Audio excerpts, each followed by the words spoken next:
If you've been told that a calorie is just a calorie, or that carbs are the enemy, or even that fat makes you fat, you're missing the crucial biological reality of how your body actually processes different foods. These oversimplifications ignore the complex journey that macros take once they enter your body, a journey that directly impacts your energy levels, your muscle growth, and yes, even your fat loss.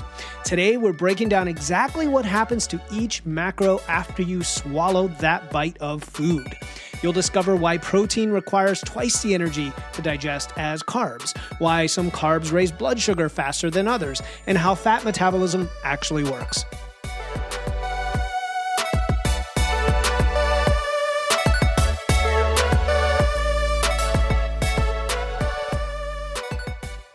Welcome to Wits and Weights, the show that helps you build a strong, healthy physique using evidence, engineering, and efficiency. I'm your host, Philip Pape, and today I'm going to answer a question that goes beyond simple calorie counting to a fascinating world of the biological mechanisms that determine how your body processes different foods. Now, this episode was inspired by Joy K from our Facebook group, who asked, and I'm going to quote her directly, "I would like to know more about each macro and their function in the body. Do carbs turn into sugar? Speaking of sugar, what is its effect?" And Joy, I love this question because understanding what happens to carbohydrates, fats, and proteins after you eat them gives us some insights that go beyond just tracking the macros. And I don't think I've covered it in depth on the show before, so here we go. When you understand these processes, you can make better nutrition choices. And I love understanding that none of these things are to be feared. Most foods are not to be feared. And it really comes down to why certain strategies work for your goals while others fail for you, and stop falling for nutrition myths that ignore the biological reality of how your body works. So today we're going to trace that journey of each macro from the moment it enters your mouth to how it's broken down, absorbed, and ultimately used by your body, with all of the important implications for your training, your body composition, and your health. And I'm going to keep this a little sciencey, but not too much. So I hope you enjoy the level of detail today. Before we get into the science of macros, if you enjoy evidence-based information like on this podcast that cuts through the confusion of all the information in the fitness industry, join our Wits and Weights Facebook group. That is where Joy asked the excellent question we're answering today. It is full of like-minded people, curious people, sharing their experiences, asking questions, supporting each other on their fitness journeys. Look for Wits and Weights on Facebook or click the link in the show notes to join our free community. So we're going to talk about a bunch of different things today, and the way I've organized it is pretty logical. We're going to talk about carbohydrates, then fats, then protein, and then tie it all together with practical implications for things like meal timing and food combinations and kind of your overall nutrition strategy. And I want to emphasize that understanding these, it's not just academic. It does have real practical implications. You don't have to be a scientist per se. In fact, just listening to this podcast is a great way to absorb this information and understand, hey, I've got some freedom and flexibility here based on what my goals are. All right, let's start with carbohydrates, since they tend to be the most, I'll say, misunderstood and controversial macronutrient. And to answer Joy's direct question, yes, all digestible carbs do eventually get broken down into simple sugars in your body. But the process and the timeline can vary dramatically depending on the type of carbohydrate. So the journey begins in your mouth, where many journeys begin. I'm sorry, that was uncalled for. Where an enzyme called amylase starts breaking down complex carbs into simpler forms of carbs. And that's why if you chew bread long enough, for example, it starts to taste sweet. I don't know if you ever thought about that before, but it's true. I used to love taking the crust off my bread and then squishing the bread into a little ball. Anyway, when that happens, you're literally beginning the conversion to sugar right there in your mouth.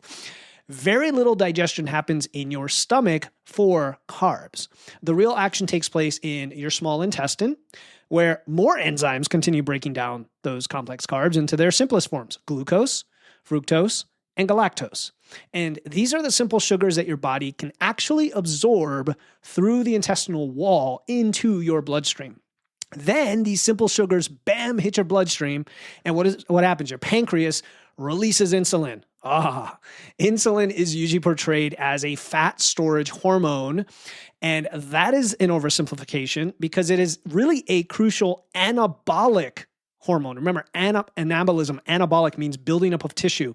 We love that word when it comes to growth and building muscle. And it helps transport nutrients into cells throughout your body. And that is what insulin does. When it comes to carbs specifically, insulin helps shuttle the glucose from your bloodstream into different cells where it can be used for energy. Your brain and red blood cells, for example, preferentially use glucose for fuel. Now, when you consume more carbs than your body needs for immediate energy, that's where things get interesting, and that's where a lot of the misconceptions come up. Some glucose is stored in your liver and muscles as glycogen. So think of this as your body's short-term energy reserve system. It's super important for high-intensity movement like strength training and glycolytic forms of activity, including various forms of cardio. Your muscles can store about 500 grams of glycogen. Your liver, about 100 grams. Of course, the more muscle you have, the more you can store. Remember that. So that's about 2,400 calories of stored energy ready to fuel your workouts.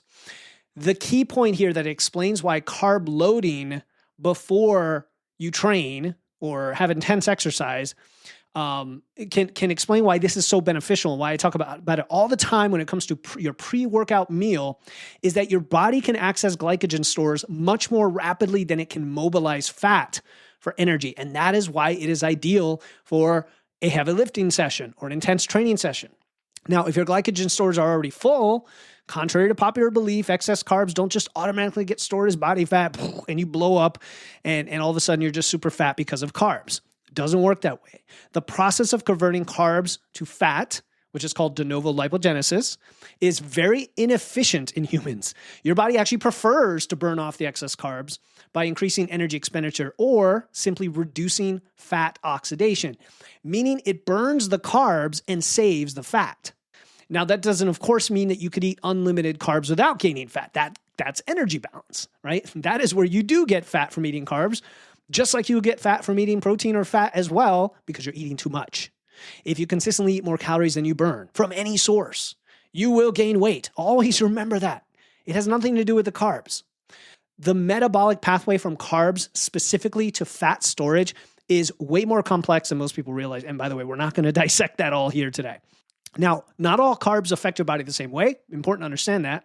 Factors like fiber, the structure of the food, how it's processed, and then what you eat with the carbs will all influence how quickly they're broken down and how dramatically they affect your blood sugar and insulin levels, right? When you hear advice to add fats or protein to your carbs to reduce blood sugar spikes, that's why they're saying that. This is the concept behind the glycemic index and glycemic load, right? Measures of how quickly and significantly a food raises your blood sugar. Foods with lower glycemic indexes, like most vegetables, legumes, beans, some whole grains, they cause a slower, more moderate blood sugar response compared to high glycemic foods like white bread, or yes, even potatoes, and processed things like sugary foods, sugary drinks. And that difference in blood sugar response has implications for your energy level, for your hunger, even for your long-term health. But we don't want to conflate rapid blood sugar spikes short-term with long-term raised blood sugar. Very important distinction, right? Now, foods that cause rapid spikes and crashes in blood sugar, they can lead to bigger fluctuations in your energy. They can affect your hunger signals. And then over time, if you have a high consumption of sugar and carbs and you are not utilizing it, right? And we want to utilize it with an active lifestyle with strength training with muscle mass, that's where potential issues with insulin sensitivity come into play, which again, we are going to mitigate that such that it almost doesn't matter. If you're covering all the bases, you can eat carbs and have a spike in blood sugar. And in fact, a spike in blood sugar can be helpful when you're going into the gym and you're going to utilize that, right? And that's again where we conflate the issue. So that's the whole carb section I wanted to talk about and lead into the next one. And again, we're going to come back to implications when we tie all this together as a whole, okay? Now let's talk about fats, which I want to call, I guess, the most misunderstood macro of all. I mean, if it's not carbs, it's fats. Because for decades, okay, and I'm 44, so I grew up in the 80s when fat-free and Snackwells was the thing all the way up into the 90s. We've been told that dietary fat made us fat and it caused heart disease. There's a lot of reasons behind this and the history of the science and I'm not, the 7-country studies and saturated versus not. We're not going to get into all that. The reality, of course, is more nuanced. That's the point here. One of the points. And we're going to go through it. So fat digestion, it starts minimally in your mouth and stomach, but mostly occurs in your small intestine. And it does so with the help of bile from your gallbladder and then enzymes from your pancreas. And that's what breaks down dietary fats into fatty acids and glycerol. And then those are then absorbed into your intestinal cells. Pretty cool, right? So here's where fat metabolism gets more fascinating, I'll say.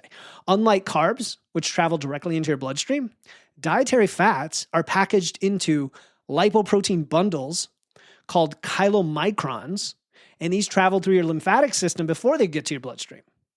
Guys, if you're like, wow, Philip knows his stuff. I did a lot of research for this episode and I have a lot of notes. So just so you know, this is what science communication is all about when you're not an expert in the field. So hopefully I'm doing it justice. Anybody who is an expert in this stuff, if you catch a mistake, let me know. But I definitely did a lot of research. Okay, moving on. So the difference in transport between fats and carbs, right? This explains why fat takes longer to affect your blood levels and energy systems compared to carbs. It's a slower, more gradual process. On a little side tangent, I will advise clients to limit or eliminate any fat in their pre-workout to avoid this mechanism of slowing down digestion. Because what it does is it slows down your body's absorption of protein and carbs. And so you can see how it's all interconnected. Okay, so that was a side tangent, but important to know as to why I recommend fewer fats and fewer lower fiber in your pre-workout, things that slow digestion. So once your fats are in circulation, they can then be used for immediate energy needs. They're stored in fat tissue for later use, or they're used for essential functions like hormone production, brain health, cell membrane integrity, all the things we know that fat is important for. Your brain, in fact, is about 60% fat. And you need dietary fat for the production of hormones, including the big ones, big reproductive hormones, testosterone and estrogen, right? So fat is essential. You have to consume it. And there are issues with people getting too low in their fat intake. Now, an important point about fat storage, because that's a lot of the things we care about, is body fat storage. When you consume dietary fat, it can be stored in your fat cells with minimal processing, right? It just kind of goes right in there. And that's what makes fat storage more efficient from an energy standpoint compared to converting excess carbs or protein to fat. But this is super important. That doesn't mean that eating fat automatically makes you fat, because your body is constantly mobilizing and storing fat based on your overall energy needs. It's what your body needs, your metabolism. If you're in a calorie deficit, you're going to burn fat for fuel, regardless of how much fat you eat. If you're in a calorie surplus, you're going to store fat, regardless of whether it came from fat, carbs, or protein. Although I mentioned before, the conversion from carbs and protein is actually less efficient. Different types of fats also affect your body differently. So, without going too deep into the chemistry, because I'm not even equipped to do that, here are the key distinctions between the 4 types of fats that you hear about, that exist and you hear talked about. Let's start with saturated fats. These are the ones solid at room temperature. They're found in animal products, some plant oils, but mainly animal products. And they've gotten a bad rap, right, because of their correlation with cardiovascular health. But moderate amounts in the context of an otherwise healthy dietary pattern are fine. And that, if you want a number, I would say no more than 10% of your calories or a third of your fats. It's a good rule of thumb. A little more than that's fine, but we're just saying that's a general ceiling. Then we have monounsaturated fats. Those are the ones found in olive oil, avocados, nuts. Most people don't argue about these. Okay, they're like, everybody's like, oh yeah, those are good. Those are beneficial for heart health. And they are. They're good. Olive oil is great. Okay. I just had a whole bunch of pasta with olive oil and some chicken thighs that I meal prepped for lunch. I have 3,600 calories I'm trying to get in right now in a building phase. Then we have polyunsaturated fats. All right. These are usually found in omega-3s like fatty fish, flax seeds, walnuts, and then some omega-6s. And these are the essential fats that your body cannot produce. So we definitely want to consume these, polyunsaturated. Oh, and by the way, seed oils are among those, and they also get a huge bad rap in the industry for no reason whatsoever. Totally unnecessary. Just understand that. And then trans fats. Now, those are, I'll call the quote unquote bad ones. They're found in artificially hydrogenated oils, and they're actually problematic, and we don't see any upsides to those, and they have negative health effects. So they've been mostly banned. You're hardly going to find those. So the bottom line on fats is that they are essential nutrients. They're helpful for hormone production, brain function, nutrient absorption. And then, yes, they can be efficiently used for energy, especially, the low energy activities. Walking is great form of movement for fat oxidation. So is the occasional sprinting. So is lifting weights and recovering and being active and moving. Cardio and high intense running, sometimes that backfires and actually causes you not to oxidize fat as well. Keep that in mind. Okay, then we come to protein, my favorite. Well, I don't know. I think carbs are also my favorite just because people love to hate on them and they need a little bit more love. But protein, this is the structural macro. All right. This is the bodybuilders and the lifters' favorite macro, but it's also becoming more popular among the general population. Thankfully, and finally, I saw, I don't know if I mentioned this on podcast yet, but I saw a commercial for Oikos Greek yogurt during the Super Bowl. And the selling point was that it had a lot of protein and it's good for muscle. I'm like, yeah, that's great. I'm glad that is what is that is what we're selling it on. And it's for good reason, right? But protein is important for a lot more things in building muscle, which is one thing I do want to touch on, because that's all we talk about sometimes is muscle. So protein digestion, that begins in your stomach. You've got hydrochloric acid, which denatures the proteins. And then there's an enzyme called pepsin that starts breaking down protein into smaller peptides. You've heard peptides, right? You've heard of like injectable peptides. That's what they are. They're proteins. And then this process continues past the stomach into the small intestine. More enzymes break the peptides down into the individual amino acids. And then small peptide chains can be absorbed into your bloodstream. Now, unlike carbs and fats, proteins are not primarily used for energy. They can be in rare circumstances, but primarily the amino acids become the building blocks. You've heard that before, the building blocks for nearly every structural and functional component in your body. Muscles, yes, but also enzymes, hormones, immune cells, hair, skin, and the list goes on and on. So think of protein as the construction material for your body. It's constantly being used to build and repair tissues. And this is why protein is critical during periods of growth, like when you're a child, when you're an adolescent, but also recovery, like after an injury, and of course, when you're trying to build muscle through resistance training. And when I say build, I also mean hold on to muscle if you are in fat loss, for example. Protein does also have unique properties that make it the favorite macro when it comes to body composition. The first one is its high thermic effect of food, the TEF.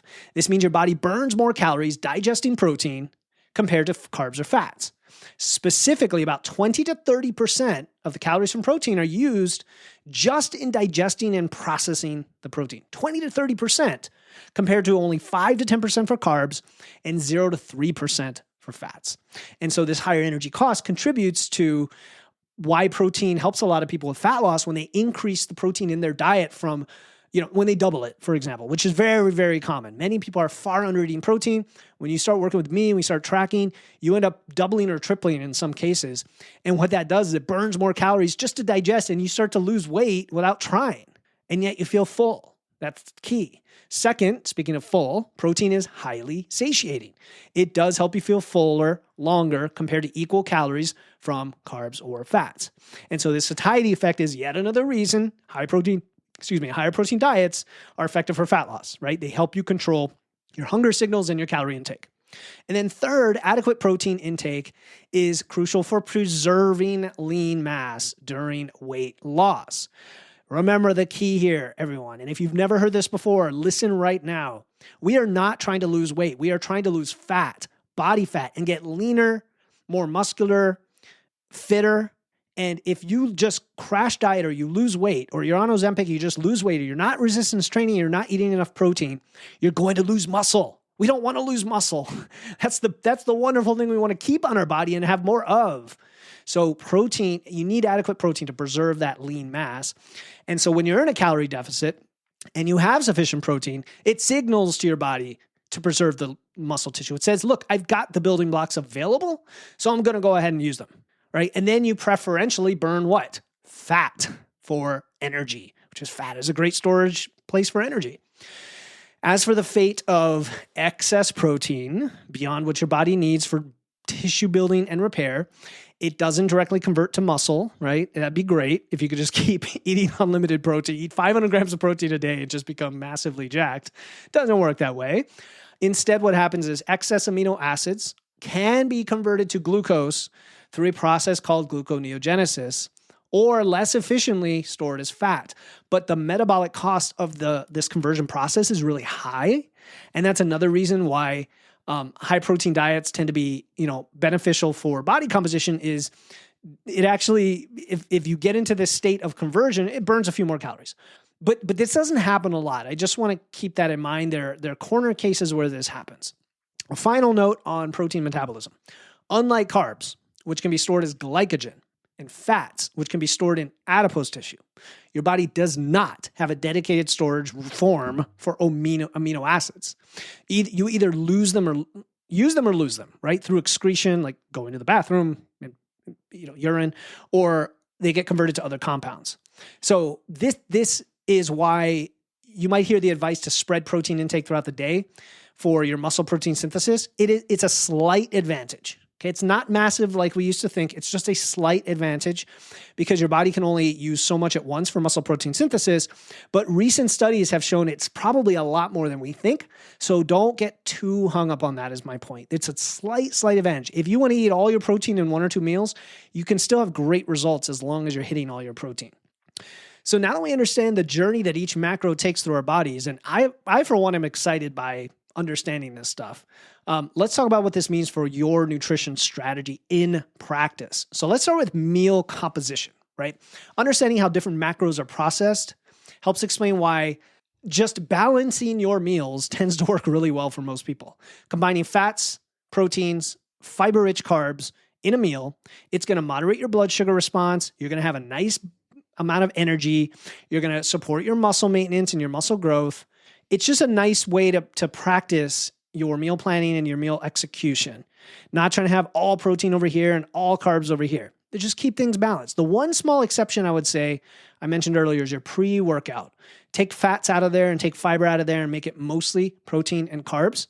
And you're deliberately doing that because you want to inject your bloodstream with carbs and actually cause a spike and use insulin for its advantage when you're lifting weights. But other than that, keep it balanced throughout the day. For example, chicken, sweet potatoes, right? Chicken's a protein, sweet potatoes are carbs, avocados are fat, vegetables are fiber. That's just a simple example. And you're going to digest it at a reasonable rate. You're not just going to have a huge blood sugar spike, and you're going to have more stable energy levels, maybe better nutrient partitioning, maybe. I'm not going to lean too much into that one. But I like balance. The other thing about balance is it makes it easy to hit your macros because from the beginning of the day, you're balancing out what you need the whole day. Well, you never fall behind on anything. If that makes sense. You never fall behind. Now, that's not to say some meals won't have a lot more protein or a lot more carbs. Definitely happens. That's fine. Some people need so much protein. They're like, I don't want to have a lot of protein in every meal. I'm going to have a bowl of Greek yogurt in the afternoon or pre-bed snack to get my last, 25 grams of protein or something. So that's meal composition. The second one is meal timing. And this is where the digestion rates affect your strategy. So pre-workout nutrition, I've touched on it twice already. I should have just waited till this section. But we want easily digestible carbs to get that jolt of glycogen in your muscles ready and available for training, period. The only alternative to this is going to be eating a lot of your carbs at dinner the night before if you train really early. And for whatever reason, you can't get over the excuse not to eat. And I say it that way because vast majority of people, they just make an excuse. It's like, just eat a banana and drink some whey shake. Just do it. 10 minutes before you work out. It's fine. Some people, though, might have specific cases like thyroid medication where they just have to wait before they eat and then they want to work out. And it's like, they don't want to wait an hour before they work out. So I get it. In that case, have a bunch of carbs at night for dinner before. And I mean like a significant portion of your carbs. And then you want protein and carbs. So protein for the muscle repair, carbs replenish glycogen, enhance protein uptake with the insulin. And then your pre-sleep meals, I like protein, but and maybe fat, but fewer carbs, right? You don't need to like jolt yourself with protein right before bed. Like it used to be said that you had to eat casein protein and get this bolus of protein and build muscle at night. No, you don't need that. But if you're going to have a snack late at night, protein's not a bad idea. Protein and fat. So I think like Greek yogurt, for example, fewer carbs. If you need a little honey in there or something, fine. But the fats slow your digestion. You get sustained energy. It doesn't disrupt sleep. If like large carb loads could disrupt your sleep, that's really the only reason you might avoid a significant amount of carbs before bed. And just measure this stuff. Like if you have an Oura ring or just you're tracking your sleep quality, you could tell, over time. And then the third piece of this is your macro distribution. And this is like its own separate topic of how we determine macros. But just to give you a quick refresher, let's start with protein. That is the anchor macro. And that's determined by your body composition goals and I'll call it not your activity level so much but like, do you train? Do you lift weights? Anybody listening to this podcast is encouraged to be lifting. And so you're going to want to build muscle. You're going to want to maintain muscle, even in a calorie deficit. So protein is always, always, always going to be around 0.7 to 1 gram per pound of, I'll say body weight or target body weight. And I say target because if you have a significant weight to lose or gain, you could base it more off of the final weight. But anyway, 0.7 to 1 is a nice broad range. It gets you in the ballpark. It's plenty. And most people are not there when they get started. So getting it up to that point is going to be really good for you. Then we have then we have fats. I like fats second.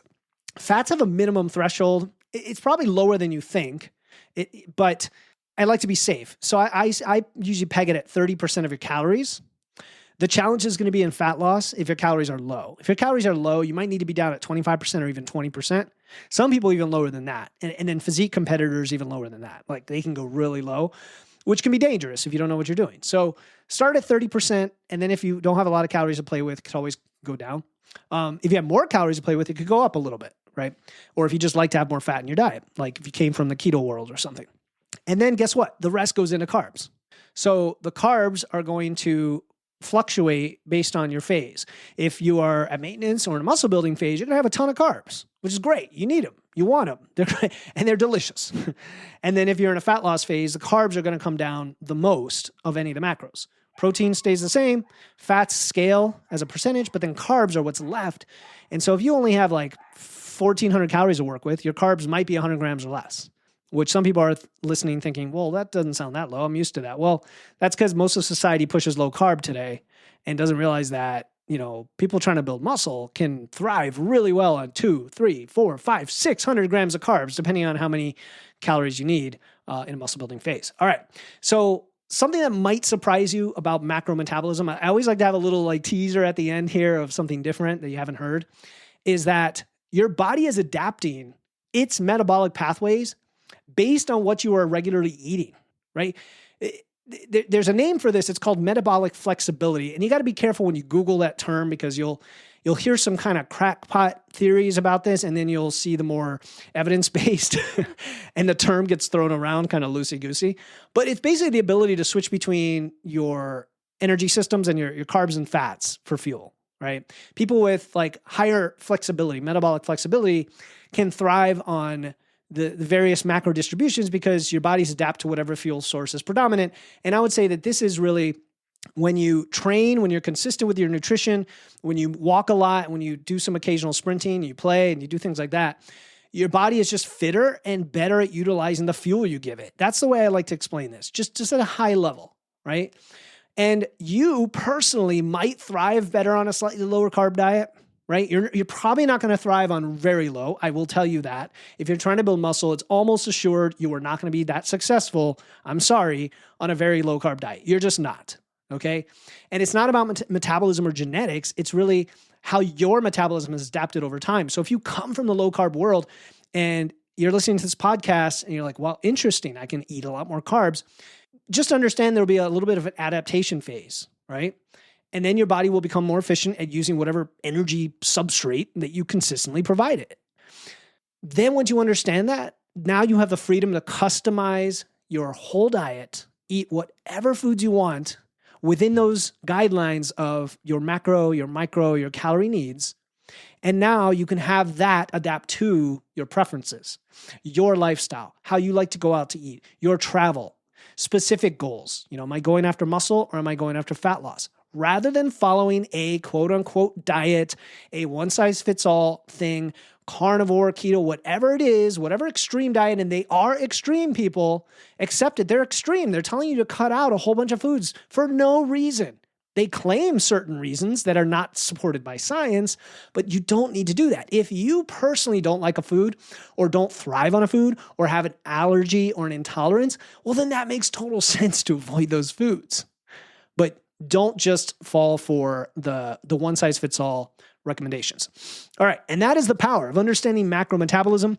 It frees you from nutritional dogma. It gives you the knowledge to make choices that work for your unique body and goals.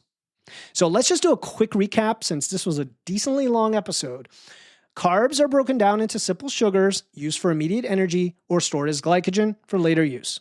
Contrary to what you'll hear on social media, the direct conversions of carbs to fat is pretty inefficient, and you don't just store carbs as fat. It all comes down to energy balance.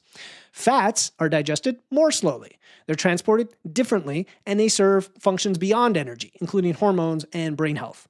And then proteins are broken down into amino acids that serve as the building blocks for virtually every structure in your body. They have a high thermic effect, they promote satiety, and they're essential for preserving and building muscle.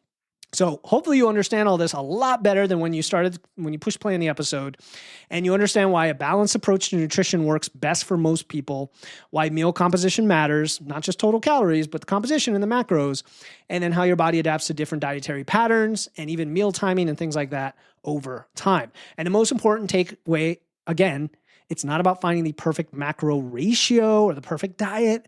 It's how your body processes the nutrients, tracking and measuring, performing, and applying the knowledge of the feedback you get to create an approach that works for you, your goals, your lifestyle.